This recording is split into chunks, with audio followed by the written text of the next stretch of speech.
ఈరోజు ఈ పెద్ద మనుషులు కార్యక్రమం పెట్టినారా? ఈరోజు రాయలసీమకు మన ఎన్డీఏ కూటమి ప్రభుత్వము చంద్రబాబు నాయుడు గారు అన్యాయం చేస్తున్నాడు.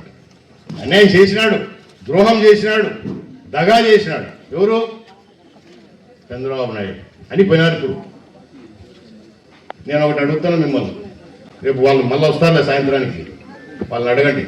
సిద్ధాపురం నుంచి ఇప్పుడు మీ పొలాలకు నీళ్లు పారుతున్నాయో చెప్పండి. వాళ్ళు ఎందుకు పోయారు? ఈరోజు చంద్రబాబు నాయుడు అన్యాయం చేసినాడా? ఇప్పుడు మీ వాళ్ళు వెయిటర్స్ జీపులో, నా కొడుకులు, అవునా? రాయలసీమకు ద్రోహం చేస్తే ఆ జీపులో ఎట్లా తిరుగుతాడు? ఆ రోజు లెక్కన ఈరోజు 2000, 3000 అంటే జీపులో తిరుగుతావా? తిన్నీకి లేదే తిండి. స్వర్గీయ మహానుభావుడు నందమూరి తారక రామారావు తెలుగంగా ఇస్తే పోతిరెడ్డిపాడ దగ్గర తవ్వుతే అవి వచ్చి వెలుగోడులో నీళ్లు పడితే ఆ వెలుగోడు నుంచి ఈరోజు సిద్ధాపురం ఎత్తి పోస్తే మీకు వస్తున్నాయి. ఇవన్నీ మర్చిపోతారా?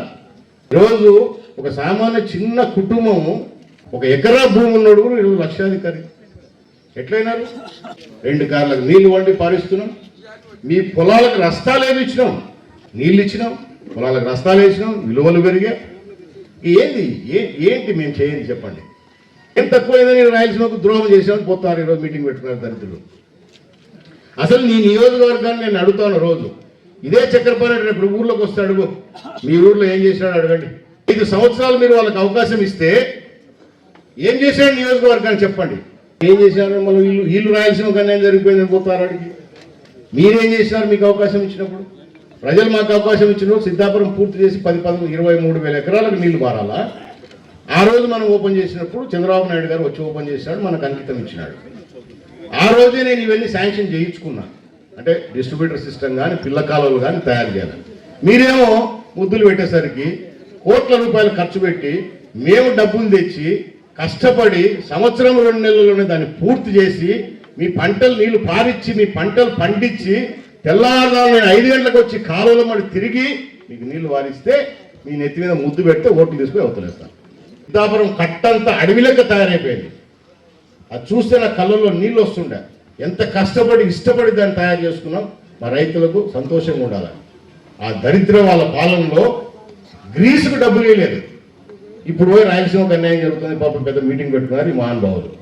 ఏం చెప్పాలి? ఏమిటితో కొట్టాలి? ఊర్లో ఎవరన్నా మా పంట పొలాలకు నీళ్లు వారడం రోడ్లు ఎక్కినారా? ఆర్టీఓ ఆఫీస్ ముందర ఏమైనా ధర్నా చేశారా? తహసీల్దార్ ఆఫీస్ ముందర ఎవరైనా మీరు ధర్నా చేశారా? లేకపోతే కలెక్టర్, జాయింట్ కలెక్టర్ ఆఫీస్ ముందర ఎవరైనా మీరు పోయి రైతులంతా పోయి ధర్నాలు చేశారా? పోనీ మన వద్దు ప్రజలొద్దు వైఎస్ఆర్ పార్టీలో ఎవరైనా ధర్నా చేశారా? మా పొలాలకు నీళ్లు వారడం లేదు.